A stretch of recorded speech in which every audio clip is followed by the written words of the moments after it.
أن سيدنا محمد عبده ورسوله. Para jamaah talim ahad yang Allah Subhanahu wa taala, talim kita pada ahad yang ketiga ini dengan materi tasawuf, pembacaan kita hikam yang sedang oleh kita Mukarram Haji Dr. Masud Imam. Maka dari itu kita boleh saja talim kita diawali dengan membaca surat Al-Fatihah. Semoga itikaf kita, hidup kita mendapatkan Allah Subhanahu wa taala. Al-Fatihah. A'udzu billahi minasyaitonir rajim. Bismillahirrahmanirrahim. Alhamdulillahi rabbil alamin arrahmanir rahim maliki yaumiddin. Iyyaka na'budu wa iyyaka nasta'in ihdinas mustaqim siratal ladzina an'amta 'alaihim ghairil maghdubi 'alaihim waladdallin. Tiga. Pakai ini itu enggak? Bismillahirrahmanirrahim. Assalamualaikum warahmatullahi wabarakatuh. Bismillahirrahmanirrahim. Alhamdulillahi haqqa hamdan hamidin. Nahmadu syukran li jami'i ni'ami wa mazidin wa sallallahu wa sallimu ala nabiyil karim habibina wa syafi'ina wa qurrati a'yunina Muhammad wa ala alihi wa sahbihi amma ba'du. Hadirin muhtaramin, para asatidz, bapak ibu rahimahullah. Kita melanjutkan ngaji kita di kitab Hikam Syarah Syatul Majid Asy-Syarrubi di hikmah yang ke-33. Al-Fatihah.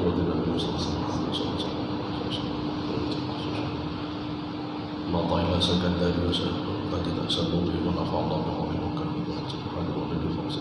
Al-Fatihah.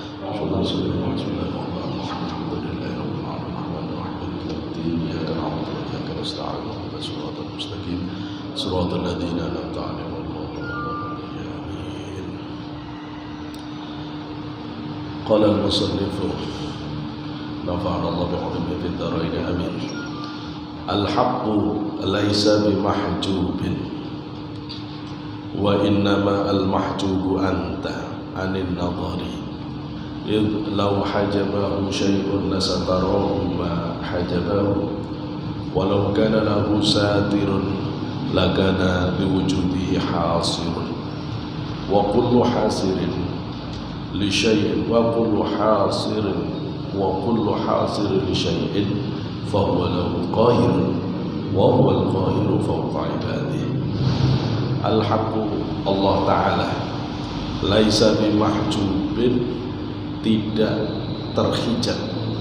Allah itu tidak terhijab. Allah tidak pernah terhijab. Wa innamal mahjub anta 'anil nadhari. Wa innama, dan hanya saja al mahjubu, yang terhijab itu anta, kamu terhijab 'anil nadhari, dari kemampuan memandangi Allah. Allah itu tidak pernah menghijab dirinya. Allah tidak pernah menutupi dirinya. Terus kenapa kita ini tidak bisa melihat, tidak bisa ma'rifatullah? Kenapa kita ini tidak bisa ka'annaka tarahu, seolah-olah melihat Allah? Bahkan sekedar merasakan kita diperhatikan Allah saja nggak bisa. Kenapa? Bukan karena Allah yang menghijab, kita yang menghijab diri kita sendiri, sehingga kita tidak mampu melihat Allah itu. Ka'annaka tarahu itu, melihat Allah ini dalam artian bukan melihat zat, ya.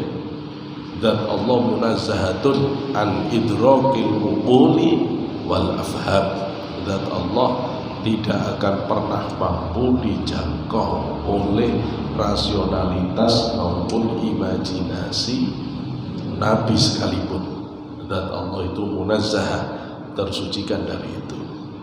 Ma'rifat ini jamalullah. Ma'rifat itu tajalli dari jamalullah, jalalullah, tajalli dari keagungan dan keperkasaan Allah. Kenapa kita ini kok tidak mampu? Wa inna ma'al mahjubu anta, yang terhijab ya kamu sendiri. Yang terhijab itu kamu sendiri, anin nadhar, sehingga tidak mampu menyaksikan keagungan tajalli dari jamalullah maupun jalalullah, keindahan maupun keperkasaan Allah itu. Id law hajabahu syai'un, ya. Karena kalau sesuatu itu mampu menghijab Allah, ya, kalau sesuatu itu menghijab Allah, la satarahu, pasti sesuatu itu nutupi Allah. Kalau memang ada yang menghijabi Allah, berarti kan hijab itu nutupi Gusti Allah. La satarahu ma hajabahu, la satarahu maka la satarahu pasti nutup apa syai'un hu kepada Allah, ma sesuatu hajabahu, la satarahu maka menutup ma, ya, hu ing Allah, hajabahu yang menghijab apa ma hu ing Allah. Jadi kalau memang ada sesuatu yang mampu menutupi Allah, pasti sesuatu itu menutupi sesuatu yang ditutupi. Maksudnya syai'un itu bisa nutupi Allah kalau memang dia menghijab. Walau kana lahu satirun, walau kana, dan seandainya kana ada lahu bagi Allah itu ada apa? Satirun.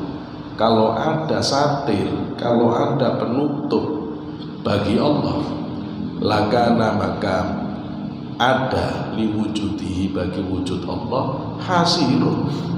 Allah itu wujudnya jadi terbatas. Kalau Allah itu benar-benar ada yang menghijab, berarti Allah itu terbatas dong. Sesuatu yang nutupi kan pasti lebih gede, Pak. Pasti lebih gede, pasti lebih kuasa, pasti lebih hebat karena dia bisa nutup. Kalau ini tak tutup, kan nutupnya berarti lebih gede dia. Berarti yang ketutupan itu terbatas karena dia bisa ditutupi. Wa kullu hasirin li syai'in wa huwa lahu qahirun. Sesuatu yang bisa membatasi terhadap sesuatu yang lain, fahuwa lahu qahirun, dia pasti punya keperkasaan. Sesuatu yang bisa membatasi kepada yang lain itu dia pasti kuasa. Ya. Pak Camat batasi ngaji harus jam segini, berarti punya kuasa dia, gitu loh ya. Sahibu majalis, ya, sahibul majalis, yang punya majelis dibatasi. Kalau minggu ketiga hikam, kalau ini kan punya kuasa dia, jadi kan nggak punya kuasa, terserah dia mau ngaji hikam berapa kali, terserah dia. Jadi yang bisa batasi itu orang yang punya kuasa. Lah kalau sampai sesuatu itu menutup, sesuatu itu berarti bisa batasi. Kalau sesuatu itu batasi, berarti dia kuasa. Padahal ayat Qur'annya wa huwal qahiru fawqa ibadi. Padahal ayat Al-Qur'annya wa huwa, dan dia Allah al-qahiru yang maha perkasa, fawqa ibadi, di atas semua hambanya, di atas dalam maknawiyah ini nanti dijelaskan, bukan di atas terus artinya Allah itu ada di atas. Wah ini repot lagi ya. Bahas agama sama orang apa pikirannya tekstualis itu ruwet. Di atas benar, itu tidak bisa. Kita Ahlussunnah itu tidak mengizinkan kita memahami Allah dengan dikaitkan dengan arah, tempat, ya, itu tidak bisa. Karena kalau Allah dikaitkan dengan tempat, arah, itu berarti sama Allah dengan makhluk. Kalau Allah sama dengan makhluk, itu menabrak ayat Quran yang muhkamat, laisa kamitslihi syai'un wa huwa 'ala kulli syai'in qadir. Lupa itu ada ayat Qur'annya bahwa Ar-Rahmanu 'alal 'arsy istawa. Lah itu kan Rahman, itu kan Allah 'alal 'arsy istawa, berarti Allah kan bertahta, bersemayam di atas arsy. Artinya tidak begitu. Jangan diartikan Allah bersemayam di atas arsy bermakna dzatillah. Loh itu sampai kalau mau agak kasar ngomongnya sampai musyrik tersembunyi. Makanya ulama-ulama sampai memakruhkan makmum kepada orang yang meyakini bahwa Allah bersemayam di atas arsy, kelompok sebelah. Kenapa? Karena batal itu secara akidah. Karena meletakkan Allah punya tempat. Nah, kalau Allah punya tempat, berarti tempat itu kuasa. Berarti Allah butuh. Loh, itu rusak itu akidahnya. Nggak boleh begini. Loh, ini namanya ayat mutasyabihat. Ayat mutasyabihat itu harus ditundukkan kepada ayat-ayat muhkamah. Karena yang muhkamah itu tuh yang ummul kitab. Induknya ajaran itu di muhkamah. Semua orang ahli tafsir itu kalau ketemu ayat-ayat mutasyabihat pasti dibawa lari ke muhkamah. Kalau tidak bisa dipahami, tergantung mau ahli sunnah wal jamaah yang salaf atau yang kholaf. Kalau bapak ngambil madhab ahli sunnah yang salaf, dibiarkan ayat itu, tidak diartikan. Seperti Imam Malik, istiwa sudah diketahui semua orang. Bertanya bagaimana cara Allah istiwa, bid'ah. Tapi Imam Malik tidak pernah menjelaskan apa arti istiwa. Tidak usah, wis tahu, sudah selesai. Membiarkan, sehingga diamnya, tidak mentakwilnya ulama salaf itu karena munazzah, karena litanzih, untuk menjaga kesucian dan Allah. Sedangkan sekarang orang tidak mau takwil. Memang tidak mau ditakwil. Itu artinya bersemayam. Bersemayam itu ya berarti bertempat. Ini beda dengan ulama salaf. Ulama salaf tidak mengartikan. Kalau ini tidak diartikan, karena diartikan bersemayam bertempat, itu ada tasbih. Begitu dia memang menolak takwil, tapi dia masuk ke tasbih. Itu namanya mujassimah, tajassum bitasbih.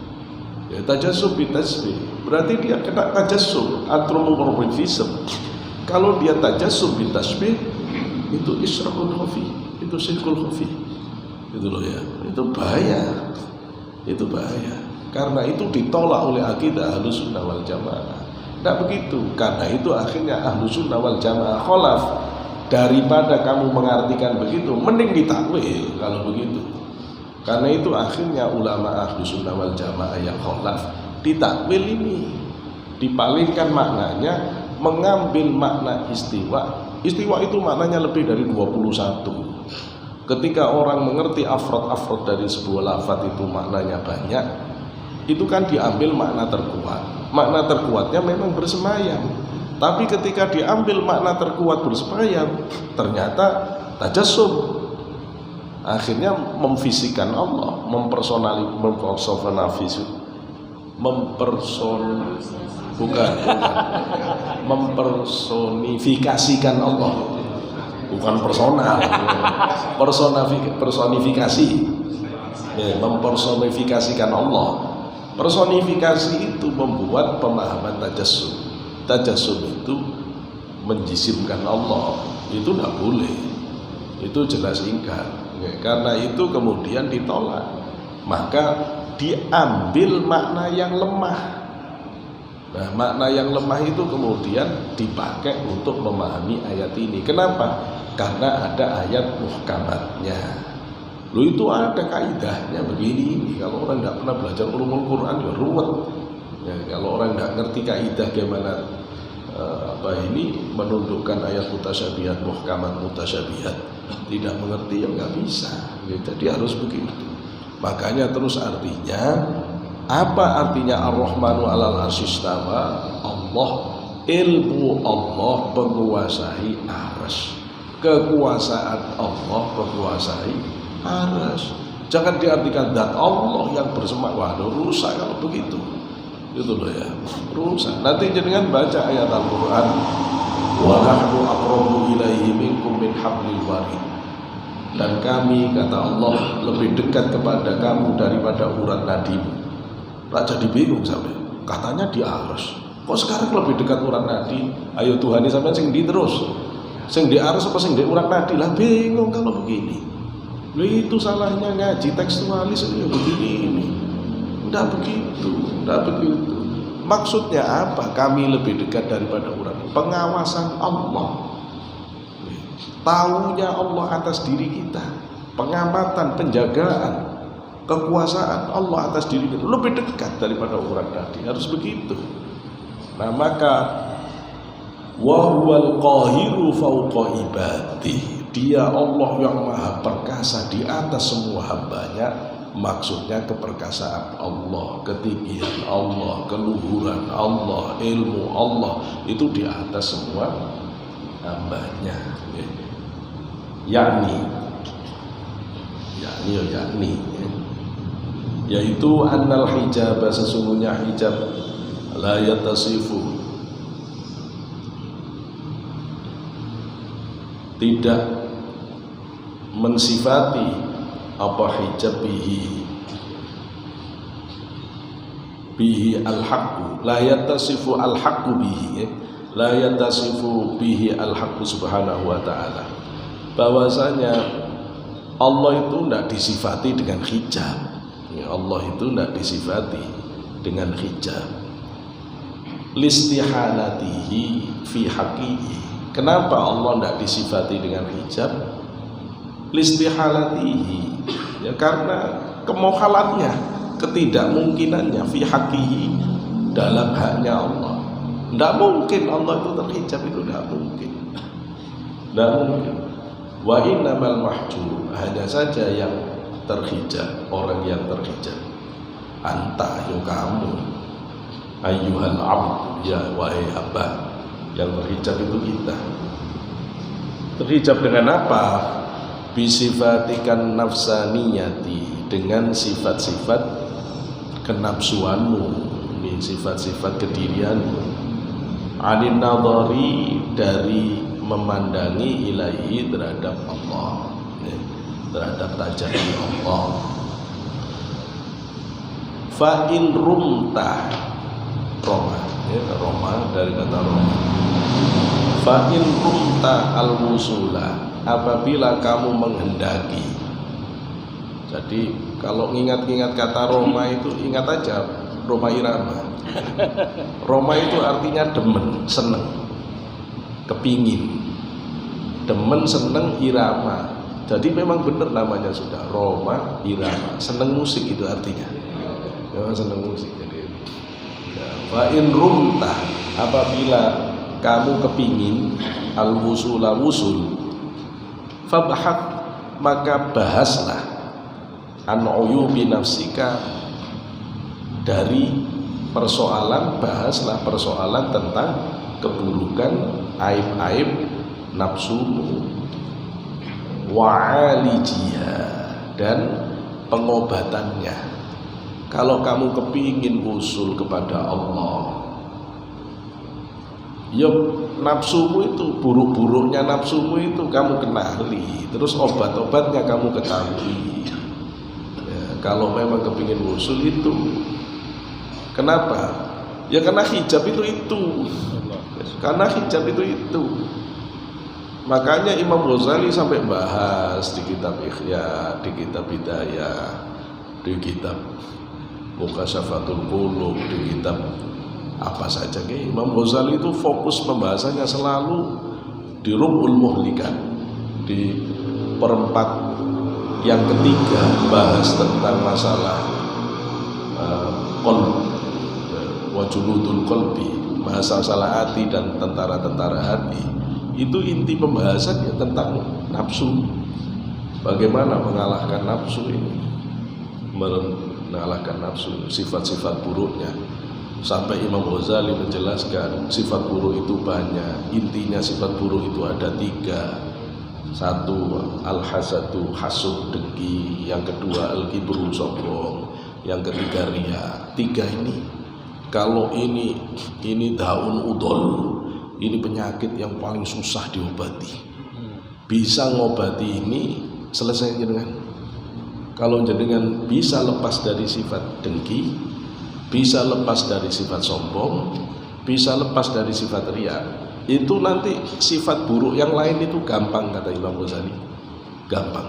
Tapi kalau 3 ini tidak bisa dilepas, terus nggak usah bahas. Pasti susah melepas sifat yang lain, susah. Loh sampai kayak begini ini Imam Ghazali jelaskan untuk apa? Supaya kita bisa bersih-bersih hati, ngilangi hijab, gitu loh ya. Loh terus ngilanginya bagaimana? Dijelaskan oleh ulama yang lain. Okay. Syekh Abdul Wahab Sya'roni yang dulu kita ngaji. Nanti apalin boten, nanti apalin gitu. Itu untuk prinsip hidup. Okay. Gimana itu? Katanya kata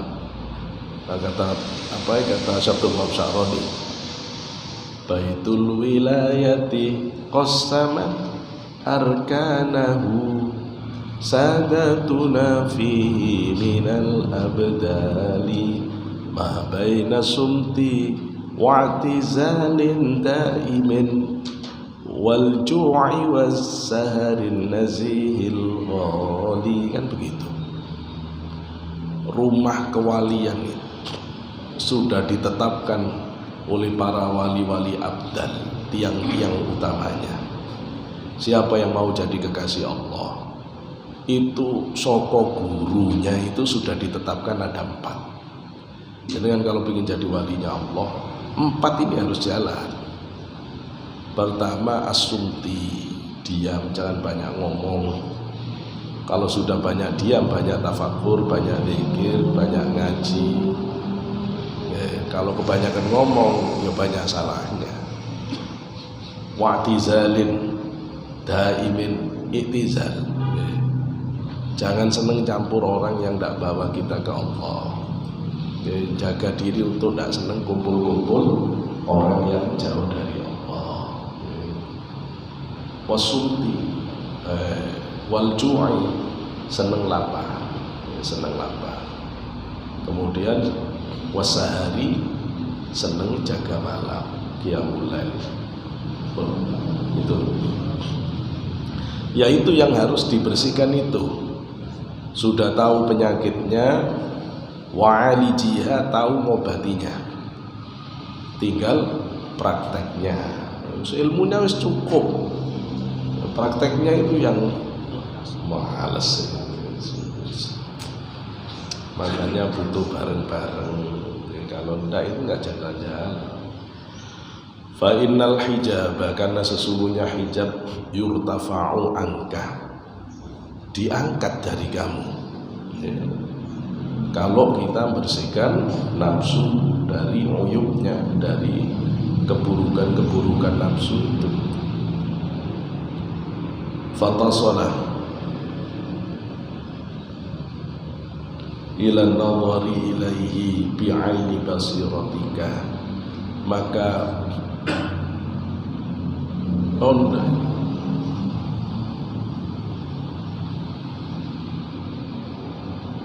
ini kok begini ya?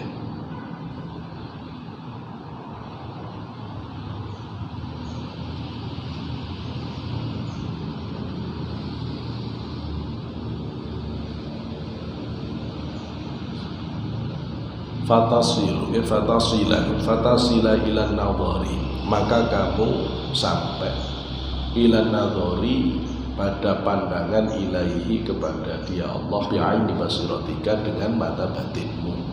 Ya, kalau sudah bersihkan nafsu, hijabnya diangkat oleh Allah, ya, diangkat dari kamu sehingga kamu bisa melihat tajalli, ya, tajalli jamalullah, melihat tajalli itu apa? Representasi, penampakan menjadi hantu nanti. Ya, representasi atau tajalli dari keagungan dan keperkasaan Allah. Ngelihat dengan apa? Bi'aini basiratika, dengan mata batinmu. Mata batin ini dalam bahasa Quran disebut lub. Lub jamaknya albab. Orang yang ahli menggunakan lub, albab namanya ulul albab. Lub itu ada di mana? Lub itu lebih halus daripada fuad. Fuad itu lebih halus daripada qalbu. Qalbu itu lebih halus daripada kabet. Kabet itu adanya di soder. Soder itu dada, kabet itu hati dohir, ya, kolbun itu hati batin, lebih halus lagi fuad, lebih halus lagi lub. Nah, makanya orang hebat di Quran itu namanya ulul albab. Ulul albab. Siapa ulul albab itu? Alladzina yadhkurunallaha qiyaman wa qu'udan wa 'ala junubihim wa yatafakkaruna khalqis samawati wal ardh. Rabbana ma khalaqta hadza batilan subhanaka faqina 'adzabannar. Lah itu ulul albab itu cirinya dua. Satu, ahli dzikir, alladzina yadhkurunallaha qiyaman, mau berdiri, tidur, berbaring, dia terus ingat Allah. Bisa jenengan jadi orang yang terus ingat Allah kalau tidak pernah latihan pikiran. Makanya masuk torekot. Nggak betul torekot, siapa yang ngajari pikiran? Nanti terus keburu mati, repot sampean. Gitu loh ya. Keburu mati repot. Terus tafakkur. Yo ahli zikir tapi ahli mikir. Orang alim itu tidak cuma pintar zikir, mikirnya itu canggih. Gitu. Logikanya dalam. Orang alim itu mesti pintar. Tidak ada kekasih Allah terus cuma pintar zikiran tok, terus diajak ngomong tidak nyambung-nyambung. Ada. Cirinya orang alim itu pasti pintar. Dan rata-rata orang yang dipilih Allah jadi wali dari kecilnya kita bisa lihat pintar. Dari kecilnya memang pintar, sekolah susah dikalahkan. Oh memang pintar, dari awal harus disiapkan, otaknya sudah brilian dari awal. Memang disiapkan begitu oleh Allah. Mana ada nabi yang tidak pintar? Tidak ada. Mana ada wali yang tidak pintar? Tidak ada. Berarti kalau saya nggak pintar nggak bisa jadi wali? Bisa, bisa. Lalu terus caranya bagaimana? Wirid aja terus, pikiran aja terus, ngaji terus. Yang baik hatinya, nanti oleh Allah bakal dirubah otak yang nggak pinter itu jadi pinter, baru jadi wali. Tapi ya tetap pinter dulu. Ya caranya bagaimana? Terserah Allah. Gusti Allah punya stok otak banyak. Gusti Allah bisa merubah orang dengan semaunya Allah.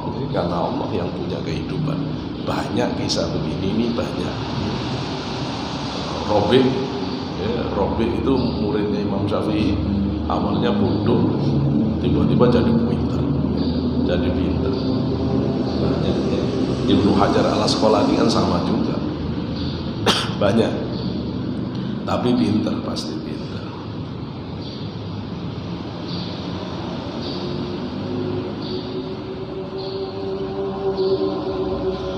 Wa huwa maqamul ihsan. Kalau secara tasawuf, mata batin itu sir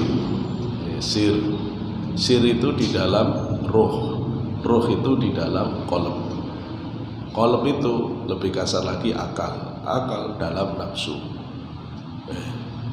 Nafsu padanannya dengan kabet, akal padanannya dengan qalb, fuad padanannya dengan ruh bahasa Quran.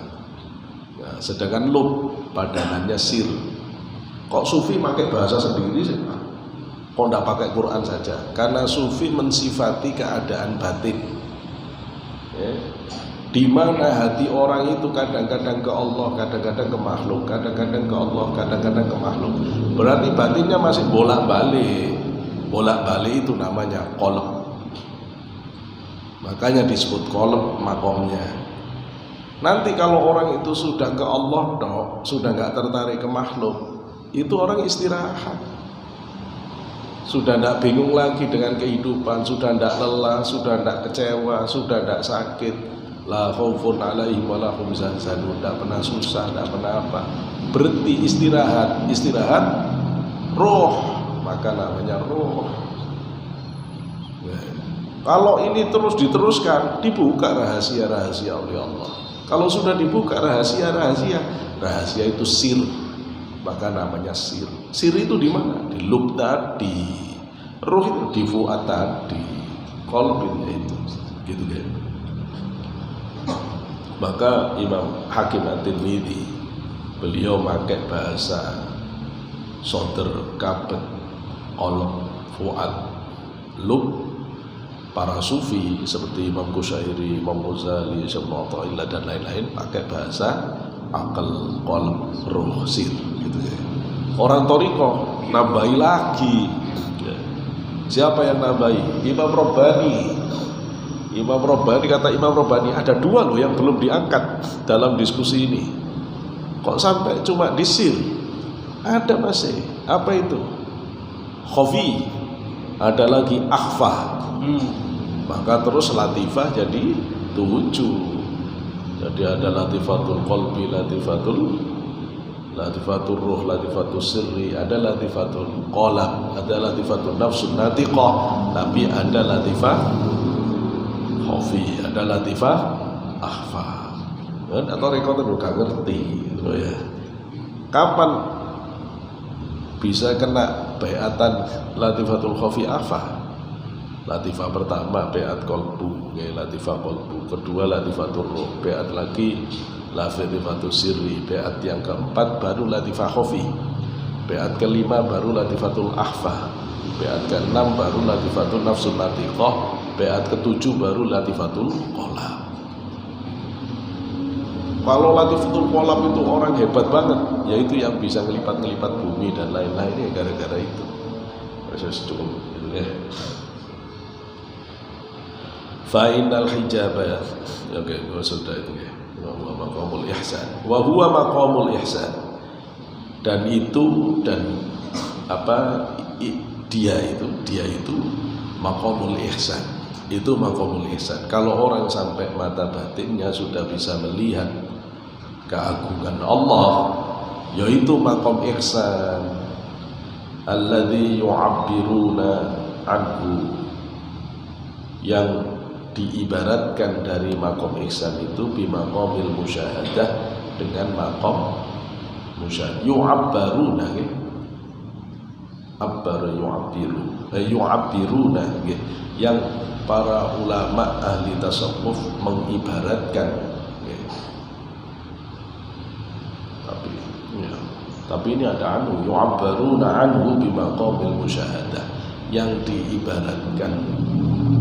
Tapi kalau ini failnya kepada para ahli sufi, yu'abbiruna anhu bimaqamil musyahadah, yang para sufi mengibaratkan keadaan maqam ihsan itu bimaqamil musyahadah, dengan maqam musyahadah.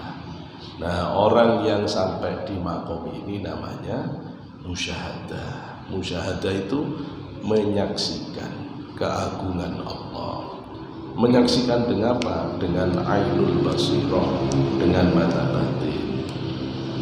Waqad istadalla al-musannifu, waqad istadalla, dan benar-benar istadalla memberi petunjuk sapa al-musannifu Syekh Mu'tazilah Sakandari ala istihalatil hijab, atas kemohalan al-hijab,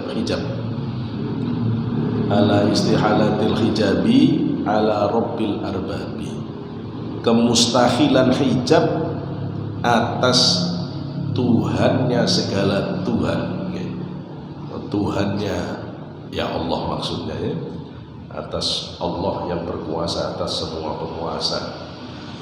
Biqaulihi, dengan penjelasan Syekh Mu'tazilah, id law hajabahu syai'un, id law hajabahu syai'un, karena jika sesuatu menghijab la satarahu ma hajabahu, maka sesuatu itu akan menutup ma hajabahu, sesuatu yang menghijab dia atas ma.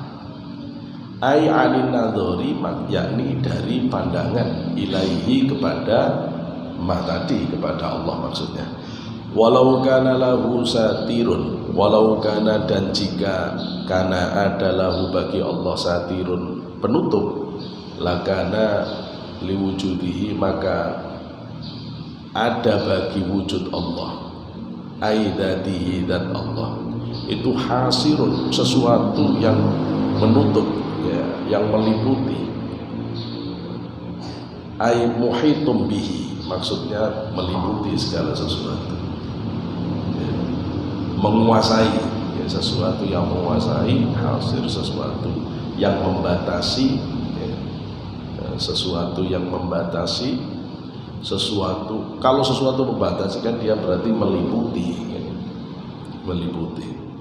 Listilzami satir linhisaril mastur, karena keharusan penutup itu membatasi al-mastur yang ditutupi fihi di dalamnya. Ya sudah seharusnya kalau sesuatu itu menutup, ya dia pasti meliputi, membatasi, meliputi dari apa yang ditutup itu. Wa kullu hasirin, sesuatu yang menutup terhadap sesuatu yang mampu membatasi terhadap sesuatu yang lain, fahuwa lahu qahirun, maka dia pasti punya kekuatan.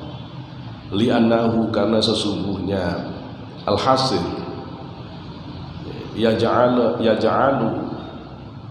yaj'aluhu fi asri qabdatihi, karena al-hasir, sesuatu yang bisa nutupi, yang bisa batasi itu, menjadikan yang dibatasi itu fi asri qabdatihi, di dalam ketersembunyian asri, ketersembunyian genggamannya, nutupinya, karena sesuatu yang nutupi itu, dia menjadikan sesuatu yang ditutupi itu menjadi ketutupan rahasia di dalam tutupannya itu, di dalam genggamannya itu. Wa tahta hukmihi, dan di bawah hukumnya, di bawah pengendaliannya, di bawah hukumnya. Wa dzalika la yasihu fi haqqihi ta'ala, yang demikian itu tidak sah fi haqqihi ta'ala, di dalam haknya Allah Ta'ala.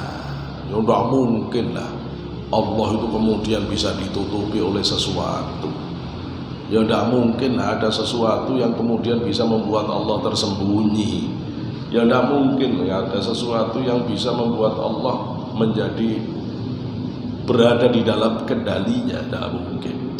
Ya, fi haqqi liqaulihi fi kitabihi, sebagai karena firman Allah di dalam Al-Quran, kitab Allah, a'udzubillahi minasyaitonir rajim, wa huwal qahiru fawqa ibadi, dan dia Allah maha perkasa fawqa ibadi, atas hamba-hambanya. Fawqiyatun ma'nawiyatun, makna atas di sini adalah atas dalam konteks maknawi, la makaniyah, bukan dalam konteks tempat. Tadi udah dijelaskan. Fa innahu ta'ala, karena sesungguhnya Allah Ta'ala mahlur, Allah munazzahun, tersucikan, aniz zamani wal makani, dari waktu dan tempat.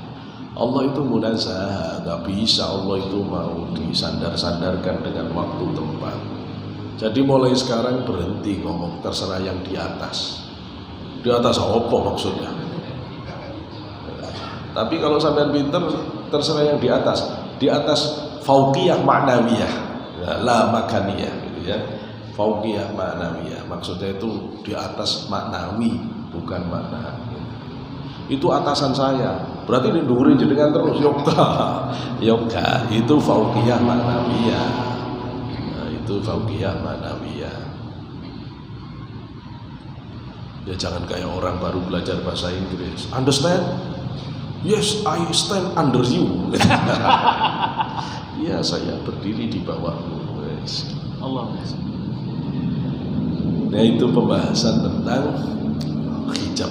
Ya, hijab, yang hijab itu tidak lain adalah nafsu kita. Pembahasan hijab ini panjang sebenarnya, ya nggak cuma nafsu. Ya, cuma nggak cukup saya bahaskan ini, tapi mungkin poin-poinnya gitu. Hijab itu satu dosa hijab. Kalla barrona ala qulubihim. Nah, itu kan yang membuat hati sampai karatan. Kan sampai Rasulullah menjelaskan kalau seseorang itu berdosa, ya, nuqitat fi qalbihi nuqtatun sauda, maka akan terdetik di dalam hatinya titik hitam.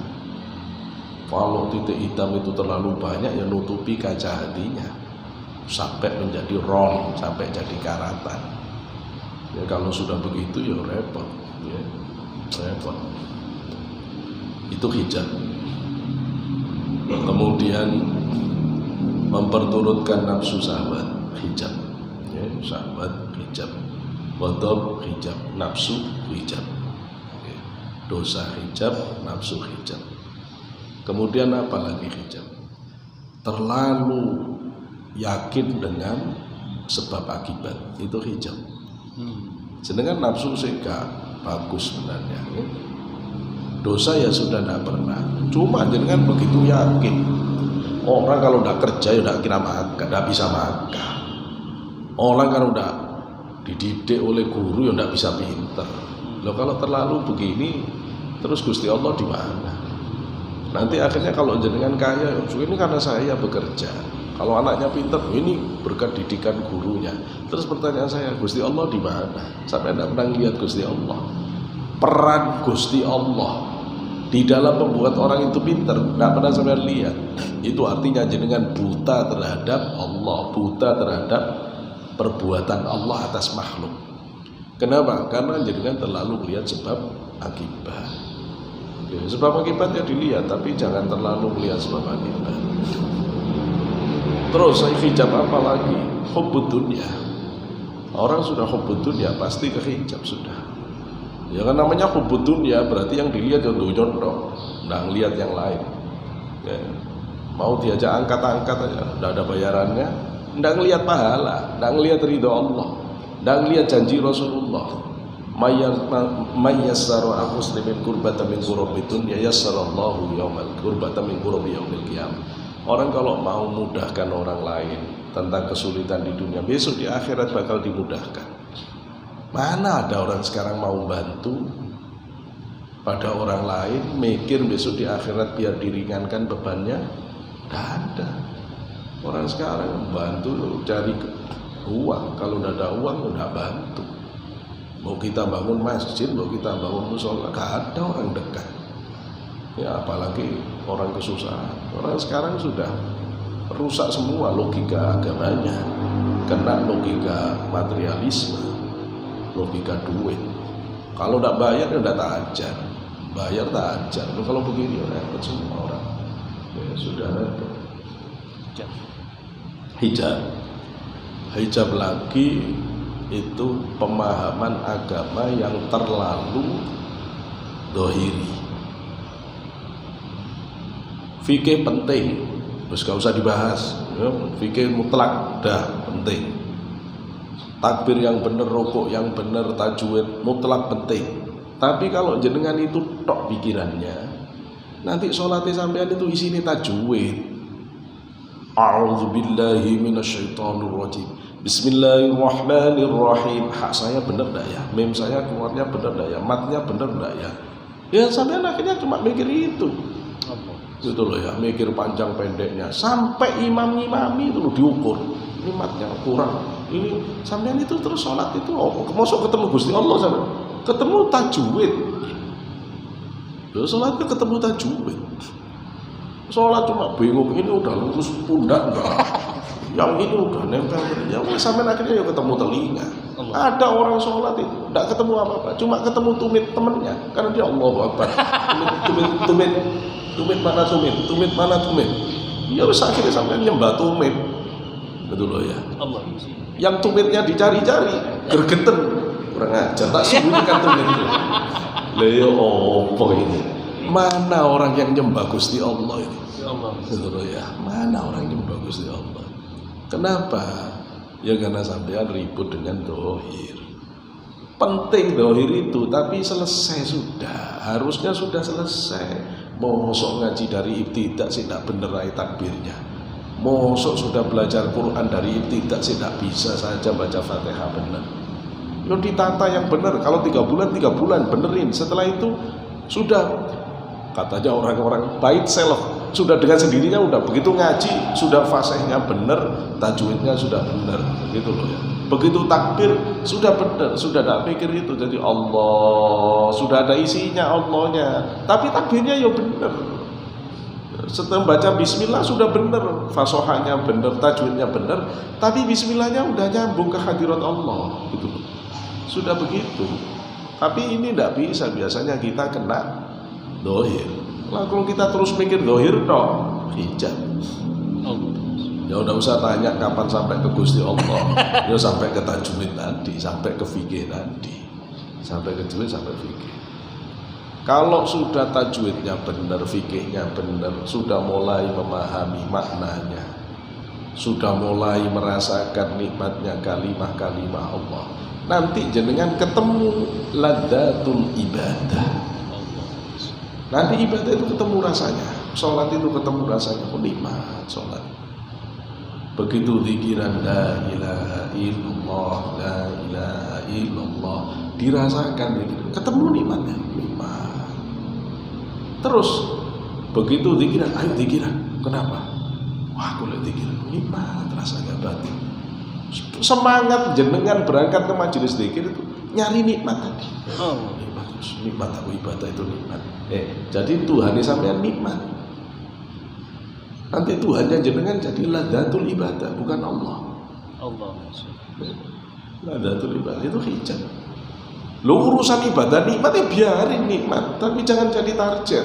Allah. Itu loh ya. Banyak kok orang sholat. Aku kalau imam itu tuh ini aku enggak bisa khusyuk. Kalau imamnya aku khusyuk. Sampai nyembah imam, enggak nyembah Gusti Allah. Kalau nyembah Gusti Allah, bah imamnya siapa? Sampai lurus ke Allah. Mau pakai lagu, enggak pakai lagu, tancap gas ke Allah. Enggak karena imamnya dia baru bisa nangis. Enggak karena pimpinan zikirnya dia baru bisa nangis. Sampai zikir sendiri ya nangis. Wong Gusti Allah sudah nyambung di hatinya kok. Itu loh ya. Jadi begini, kalau sudah jadi. Tapi yuk masih kena itu nyari nikmat. Terus kalau jenengan sudah enggak peduli nikmat, batin sudah fokus ke Allah. Nikmat itu ya datang, tapi enggak dirasakan. Enggak dirasakan. Batin apa efeknya? Muncul karomah. Muncul karomah, doanya mustajab. Belum ngomong kepingin sudah datang, rizki mengalir, semua orang taat. Diganggu tadi sampai. Terus seneng, alhamdulillah. Kayaknya makomku sudah tinggi. Itu uang datang sendiri. Semua udah datang sendiri. Kayaknya sudah hampir wali saya. Wah, hijab. Hijab masuk sini doa. Minum dulu. Aduh. Tukang bikin air no, Pak.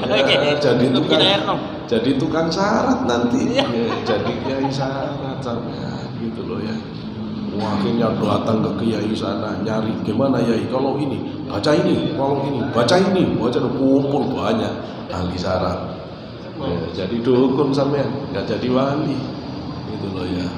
Jadi dukun nanti gitu loh ya. Itu hijab lagi, ini hijab terakhir. Nah terus orang kepingin karomah, kepingin itu hijab sampai bersih Allah tok. Terus pertanyaannya, bisa sampai bersihin ke sini-sini itu apa? Pakai apa jenengan? Saya kalau ditanya ini, saya tidak tahu. Kalau sampai tidak ahli zikir, saya nggak tahu.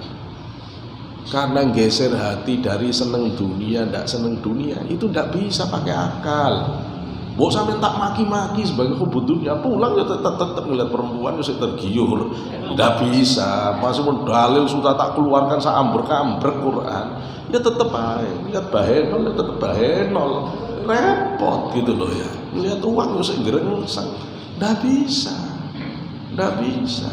Ya mesti telateni.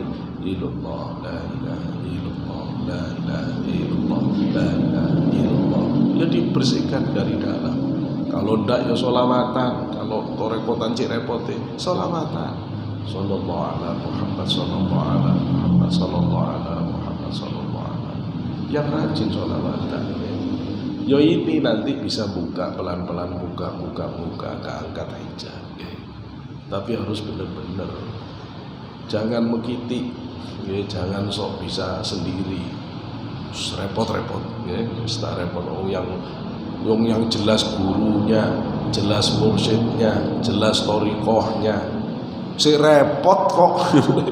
Si repot karena saking banyaknya ujiannya. Kata Abu Hurairah, orang berjalan menuju ke Allah di dunia ini seperti orang berjalan di taman mawar. Indah, Pak, tapi durinya. Kalau jenengan ngerti taman mawar, ya opo yang mau berjalan? Karena begitu meleset sedikit ketusuk durinya kita, ketusuk durinya. Maka harus penuh kehati-hatian. Nah, itu makalah yang hikmah yang ke-33. Hikmah ke-34. Ukhruj min awsafi basyariyatika an kulli wasfin munaqidin li'ubudiyatika litakuna linida'il haqqi mujiban wa min hadratihi qariban. Ukhruj, keluarlah kalian min awsafi basyariyatika, dari sifat-sifat basyariyahmu, sifat-sifat kemanusiaanmu. Angkulli wasfin, maksudnya keluar angkulli wasfin, dari setiap sifat, munaqidin, yang bertentangan li'ubudiyatika, bertentangan kepada atau dengan pengabdianmu kepada Allah, ibadahmu kepada Allah. Litakuna, supaya kamu menjadi orang yang linidaihi, terhadap panggilan, linida'il haqqi, terhadap panggilan Allah, mujiban, menjadi orang yang menjawab. Litakuna, supaya ada siapa kamu, linida'il haqqi, terhadap panggilan Allah itu mujiban, orang yang menjawab. Wa min hadratihi, dan dari hadirat Allah, qariban, kamu dekat. Walitakuna min hadratihi qariban, asalnya begitu. Walitakuna min hadratihi qariban, wa min hadratihi qariban, kamu itu terhadap hadirat Allah dekat. Apa hadirat Allah itu? Telah kembali ke hadirat Allah. Hadirat Allah itu apa? Supaya kita bisa dekat dengan hadirat Allah. Hadirat Allah itu apa? Yo, hadirat Allah, Pak. Jawabannya enggak rubuh. Jawaban orang enggak ngerti itu. Jawaban orang enggak ngerti. Terus apa hadirat Allah? Khusyuk itu kan masuknya orang ke hadirat Allah, itu khusyuk. Ketika orang keluar dari hadirat Allah, dia tidak khusyuk. Hadirat Allah itu apa? Ya, udah biasa Pak, Bapak tanya saja kan, hadirin hadirat sekalian. Ya wis paham, hadirin hadirat maksudnya yang hadir. Berarti hadirat Allah itu kesadaran di mana kita hadir di hadapan Allah. Kesadaran bahwa kita hadir di hadirat Allah itu kapan? Ya ketika Allah buka, ketika hijab dibuka. Bukanya kayak apa? Ya tiba-tiba batin jenengan itu seolah-olah berhadapan-hadapan dengan Allah. Loh, seolah-olah berhadapan dengan Allah itu kayak apa? Tidak kayak apa-apa. Tidak dijelaskan, tidak bisa dijelaskan. Ya harus sampai praktek pikiran, sampai ketemu rasa itu. Bapak itu karangan Bapak, bukan karangan saya. Ayo jenengan pernah jatuh cinta, tak suruh jatuh cinta itu apa? Ya kayak bisa jelasin. Ya jatuh cinta begitu, terus gimana? Ya dewasa aja dulu, nanti kamu ketemu perempuan yang kamu memang senang, jatuh cinta. Nah begitu juga jawabannya. Ya sama, ini persoalan batin. Ya, kalau sudah benar ibadahnya, benar fikihnya benar, batinnya lurus ke Allah, nanti kebuka sendiri. Sehingga sholat itu disebut oleh para ulama maqam raf'ul hijab. Sholat itu tempat Allah ngangkati hijab.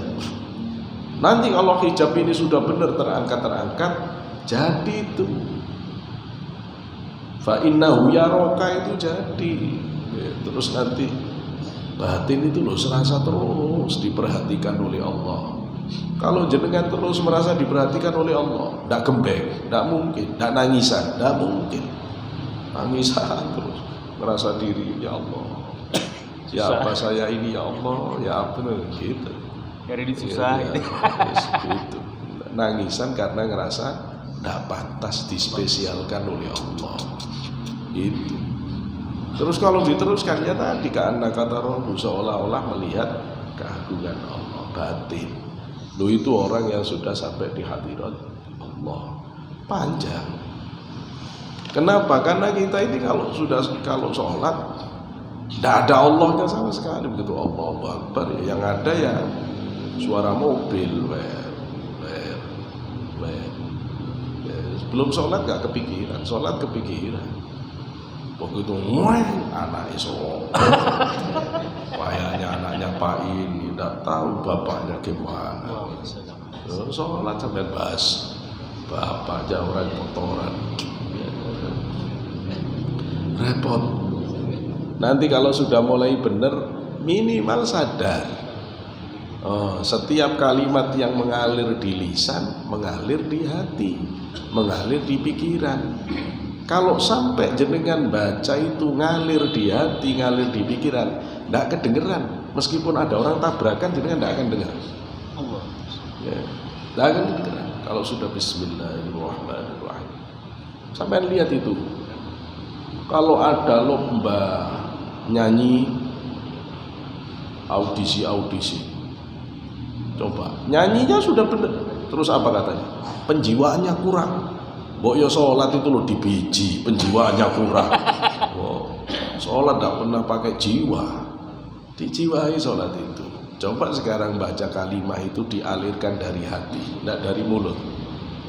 Seperti jenengan waktu ngomong kepada mantan pacar dulu, istri maksudnya, aku cinta padamu. Itu kan pakai hati itu, pakai hati. Gitu loh. Kalau jenengan bisa sholat kayak mengatakan aku cinta padamu, cepet jadi wali, cepet jadi wali. Jadi pakai hati, udah khusyuk. Apalagi pakai diresapi maknanya, tambah khusyuk lagi. Apalagi sampai menjaga adab-adabnya dan seterusnya. Kalau sudah di sini, fikihnya sudah sempurna, batin sudah tahu arah, tinggal satu, adab tata krama dijaga. Udah itu sudah. Nanti nunggu kapan Allah bukakan. Kalau Allah sudah membuka hijab hadratillah, kata Syekh Abdul Qadir, jangan berani maju sebelum Allah nyuruh masuk. Berani masuk sebelum Allah menyuruh masuk, suhul adab. Suhul adab. Nah, udah kalau di sini udah pertaruhan adab sudah. Makanya tidak mungkin orang itu jadi walinya Allah kalau akhlaknya tidak bagus, adabnya tidak bagus.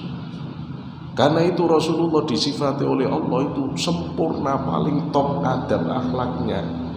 Kalau jenengan punya adab nanti pasti akan malu sangat ke Allah.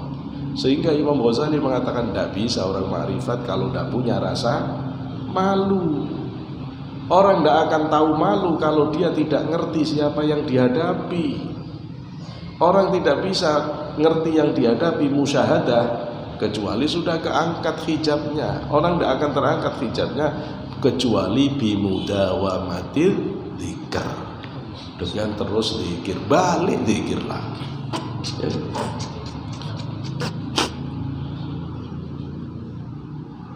Awsaful basyariyati imma dhahiratun wa hiya a'malul jawarihi. Sifat-sifat basyariyah, sifat manusiawi, imma dhahiratun, kadang dhahir, Wahia a'malul jawarih. Dohir itu ya amal-amal dohir, makan, minum, itu amal dohir. Wa imma batinah, kadang-kadang batin. Jadi amal basyariah itu, perilaku manusiawi itu bisa dohir, bisa batin. Kalau dohir bentuknya perilaku fisik. Kalau batin, wahia a'malul qalbi. Kalau batin itu berarti amalnya hati. Amalnya hati. Wa kullu minhuma imma ta'atun wa imma maksiatun. Dua-duanya dari kesemuanya, keseluruhan kedua itu, amal zahir, amal batin. Imma ta'ah, imma maksiat. Kadang bentuknya taat ke Allah, kadang bentuknya maksiat ke Allah. Amal basyariah ada dua, ada zahir, ada batin. Zahir batin kadang taat, kadang maksiat. Kadang ada zahir taat, sholat, takbir, rukuk, sujud. Kadang ada zahir maksiat, berzina, begal, mukul orang. Ada batin taat, khusyuk, sabar, tawakal, ridho. Kadang ada batin maksiat, suudzon, benci, kikir, dan seterusnya. Aqulu minhum imma ta'ala wan nadhuru fiha wan nadhuru fi ma yata'allaqu bil a'malidh dhahirati, dan pemikiran atau pandangan fima terhadap apa-apa yang ta'allaqu yang berkaitan apa ma bil a'mali dengan perbuatan-perbuatan adzahirati yang zahir, min ta'atin baik dalam bentuk taat au maksiatin atau maksiat, yusamma tafaqquhan, disebut tafaqquh. Ya, semua amal perbuatan yang berkaitan dengan perilaku zahir baik taat maupun maksiat disebut tafaqquh. Wa fi ma yata'allaqu bil a'malil batinah, dan pada hal-hal yang berkaitan dengan perbuatan batin, wa yusamma tasawufan, maka disebut tasawuf. Wa nadharu, dan ditimbang apa, diperhatikan ya, perhatikan fima yata'allaqu bil a'malidh dhahir, pada apa-apa yang berkaitan dengan amal dhahir bin ta'atin aw maksiatin, dari perilaku taat maksiat disebut tafaqquh. Pada apa-apa perbuatan yang berkaitan dengan amal batin disebut tasawuf.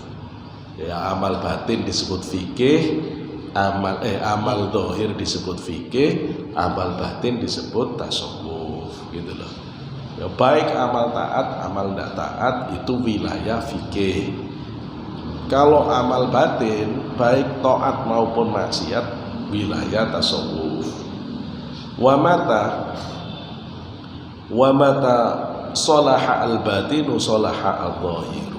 Kapan baik batin, sholaha baik opo al-batinu batin, kapan baik batin, sholaha al-dhahiru, maka baik juga zahirnya. Kalau batinnya baik, zahirnya baik. Ada orang merengut aja, itu batinnya merengut. Ada orang senyum-senyum saja, itu batinnya bahagia. Lagi bahagia ya bu, iya, buktinya senyum-senyum, senyum-senyum. Oh, itu tidak ada apa-apa, kursi ditendang, ini ditendang. Oh, itu. Jadi batin itu, zahir itu cerminan batin. Cerminan batin.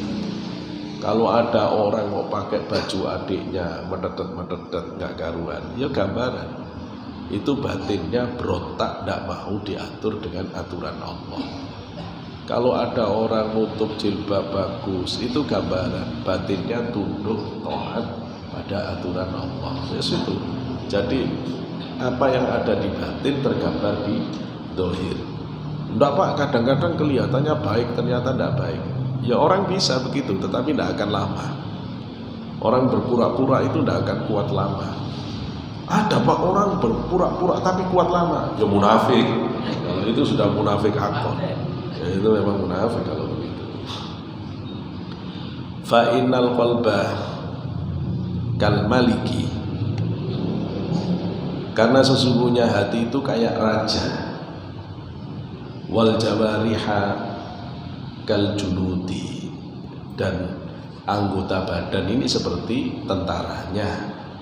Allati la tatakhallafu an ta'atihi, yang tidak mungkin dia mau berselisih dari ketaatan terhadap rajanya tadi. Wa salahuhu, dan kebaikan dari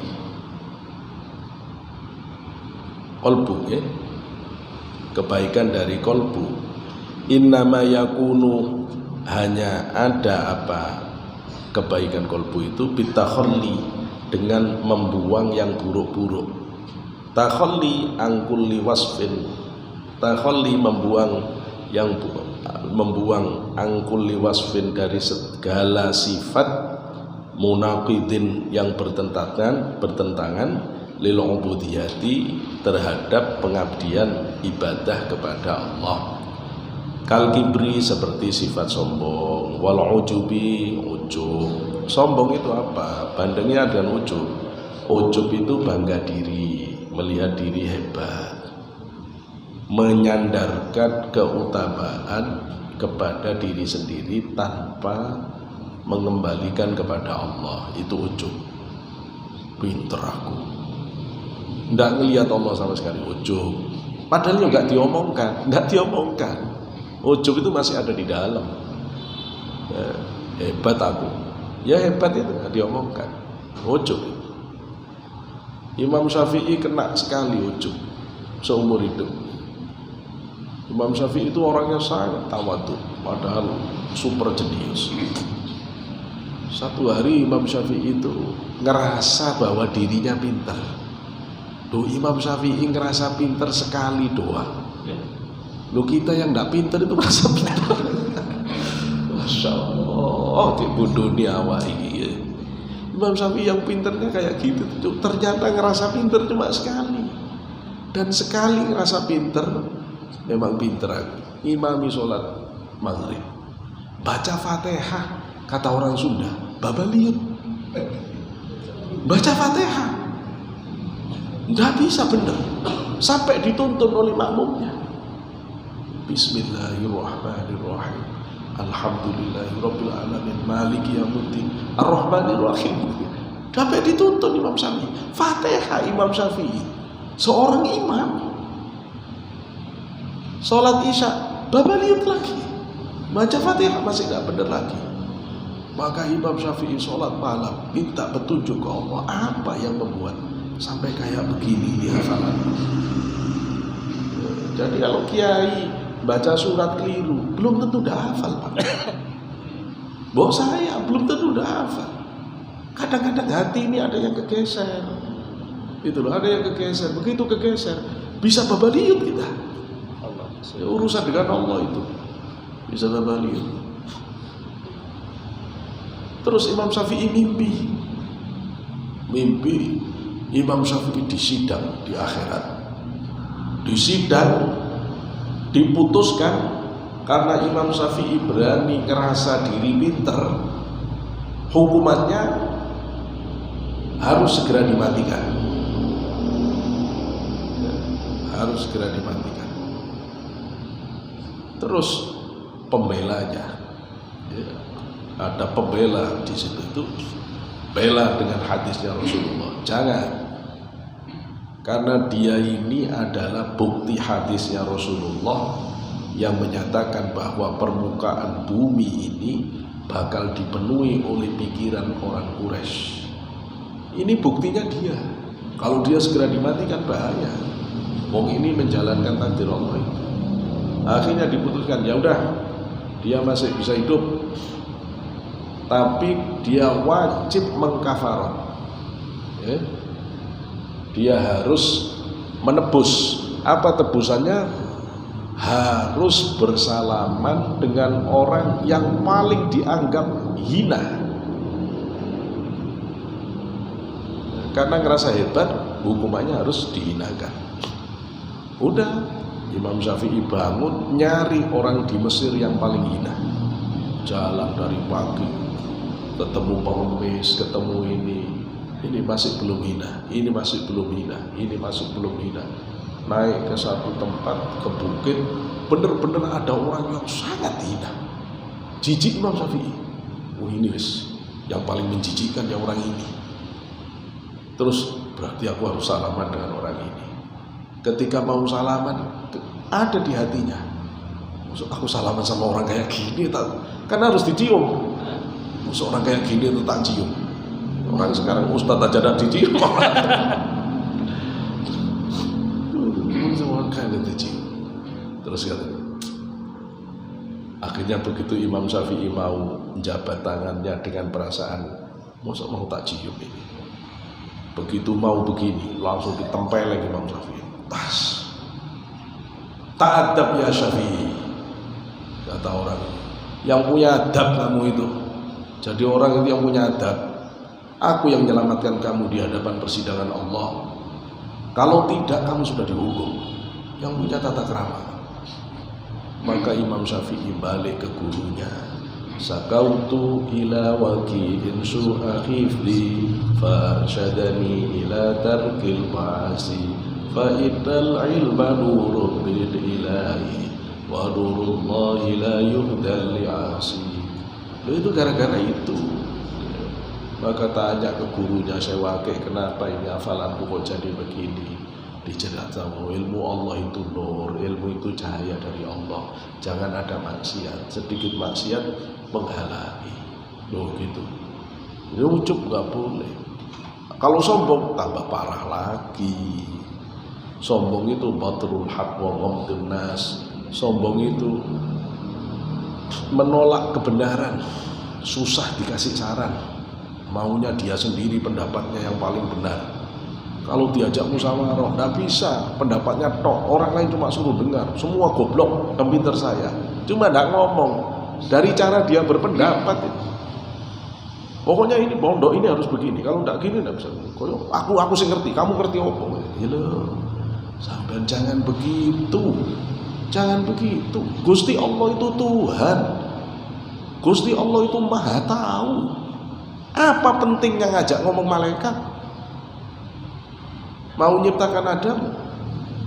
Dapat apa Allah dari malaikat? Masih malah nentang malaikat. Allah ataja'alu fiya mayufsidu fiya wa yasfiku dima. Malah ngasih saran ke Allah. Wa nahnu nusabbihu bihamdika wa nuqaddisunak. Coba. Kayak apa egaliternya Gusti Allah, kayak apa baiknya Gusti Allah itu, masih mau ngajak ngomong malaikat yang sebenarnya tidak ada penting-pentingnya bagi Allah. Cuma ini penting didik kita. Mbok sampean wali, kalau mau menetapkan sesuatu, ajak ngomong orang itu, jangan diputus-putusin sendiri. Wali enggak mentang-mentang jadi bapak, tiba-tiba dicat semua istrinya, lu kok dicat pak, menang diem, sampean kayak di atas Tuhan pak, gitu loh ya. Nggak begitu. Terus besok main kemana pak? Terserah saya, ikut aja, diajak main pakai tanya. Jangan begitu, jangan begitu. Jadi ajak ngobrol kemana enaknya ini, ngobrol yang bareng, sampai ngecat rumah apa, ya ngobrol apa sih enak. Bojone ngototan, pokoknya harus begini pak, kamu nggak begini. Makanya aku males ngajak ngomong, soalnya kalau ngomong dia 10, saya baru ngomong 1. Dari dulu perempuan begitu pak, gitu loh ya. Dari dulu perempuan begitu. Kalau perempuan irit omongannya, anak jenengan nggak bisa ngomong-ngomong. Makanya dia pinter ngomong banyak itu supaya didik anak banyak ngomongnya. Bu gimana? Ya gini nak, ini gini ngomongnya panjang. Coba kalau bapak ditanya, pak dari mana? Dari situ, masjid. Cukup. Coba kalau ibu ditanya, dari mana? Ya, itu dari toko sebelah, masya Allah. Sekarang itu barang naik semuanya, beras ini. Wong yang ditanya itu loh dari mana? Kok sampai beras naik? Panjang itu. Tapi ya memang begini. Kenapa begini nih? Supaya didik anak, ngomongnya banyak, ngelatih. Ada barokahnya. Ya sabar. Ya. Wal ujubi wariyai, dan riya. Ini kalau jelasin satu-satu berat, wes pokoknya riya itu aja, wes pengin dilihat orang. Riya itu intinya niat selain Allah, itu riya. Kalau ada niat selain Allah, itu riya. Wa ghairi dzalik, dan yang selain itu, yang lain-lain lagi. Wa tahalli ya, nanti kita lanjutkan di sini ya. Jadi bagusnya hati itu dengan takhalli dan juga dengan tahalli. Takhalli ngilangin yang buruk, tahalli memasukkan yang baik.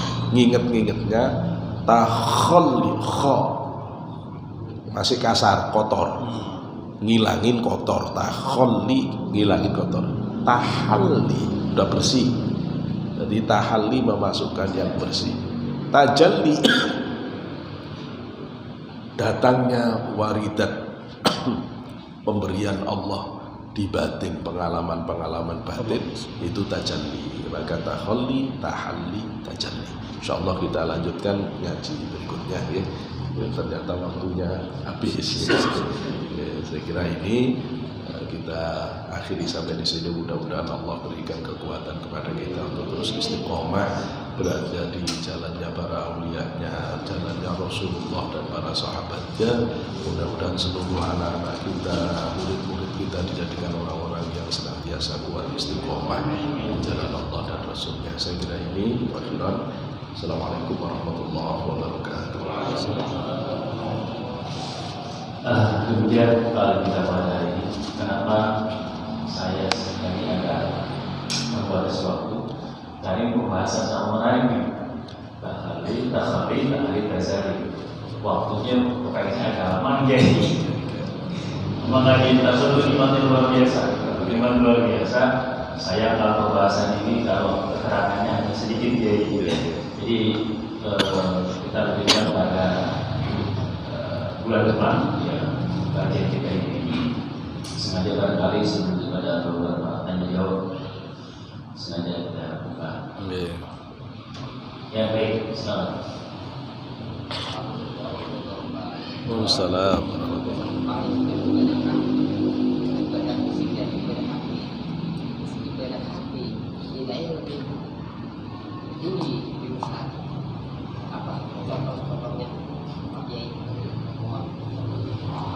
Ibadah hati lebih tinggi. Contohnya. Ibadah hati lebih tinggi nilainya daripada ibadah fisik. Tergantung. Kalau saya panitia pembangunan tak balik. Ibadah fisik lebih besar nilainya dari ibadah hati. Yang penting nyumbang dulu, urusan ikhlas urusan lain. Ya, kalau sampean pakai prinsip begitu, tidak ada orang nyumbang nanti, gitu ya. Ayo kalau bapak jadi ustad, nyumbang dulu urusan niat, urusan hati. Kita ngajari anak-anak juga begitu. Nggak usah bahas baik niat dulu, sholat dulu sudah, urusan niatnya baik nanti sambil jalan. Nah, memang khusyuk itu lebih istimewa. Tapi terus khusyuk itu kalau nggak mulai sholat di mana tempatnya? Ibadah hati itu istimewa. Tapi ibadah hati itu kan di dalam ibadah dohir. Itu loh ya. Ya dia istimewa. Tapi kalau tanpa dohir kan nggak bisa. Istimewa tapi tidak bisa dengan dohir. Terus istimewa mana? Yang penting semuanya. Yang penting semuanya. Ya, dohir ya penting, batin ya penting. Sholat itu penting, tapi benar niat di dalam sholat lebih penting. Ya lebih penting. Karena itu Rasul menyebut innamal a'malu binniyat. Amal itu ditentukan niatnya. Niat itu menjadi penentu amal. Wa innamal likulli imri'in ma nawa.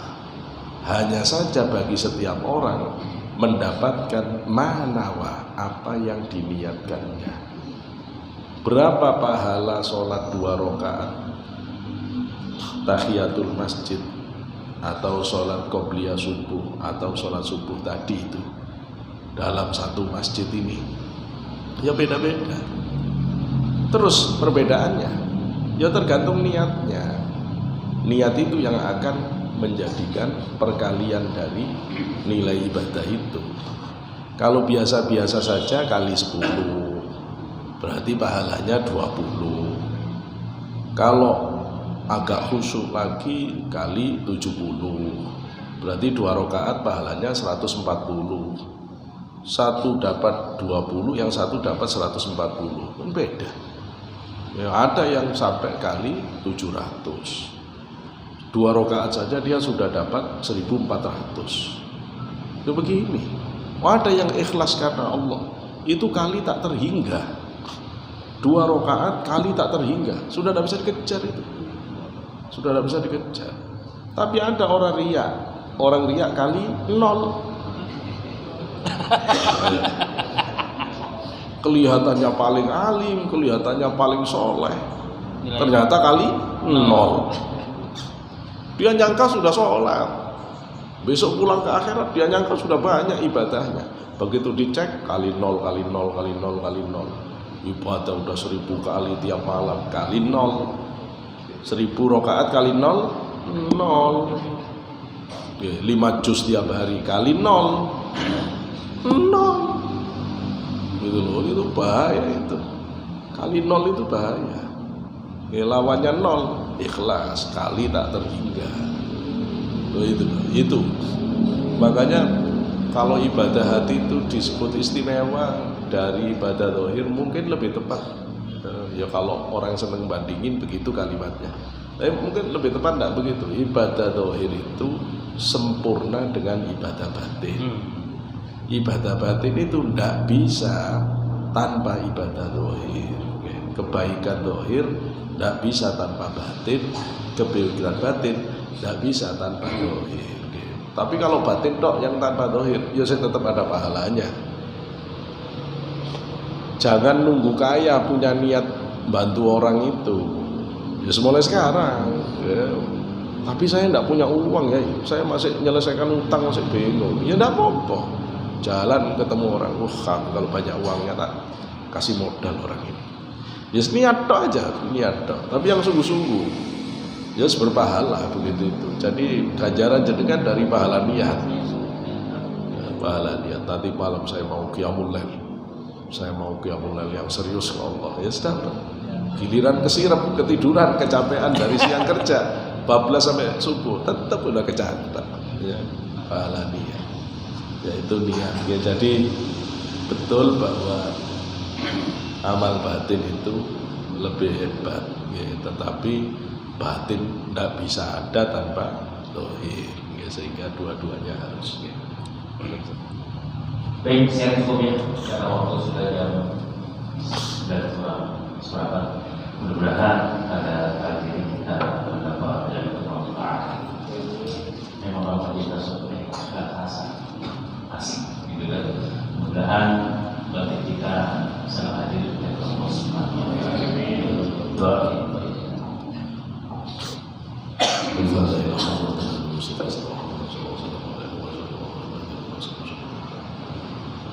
Al-Fatihah.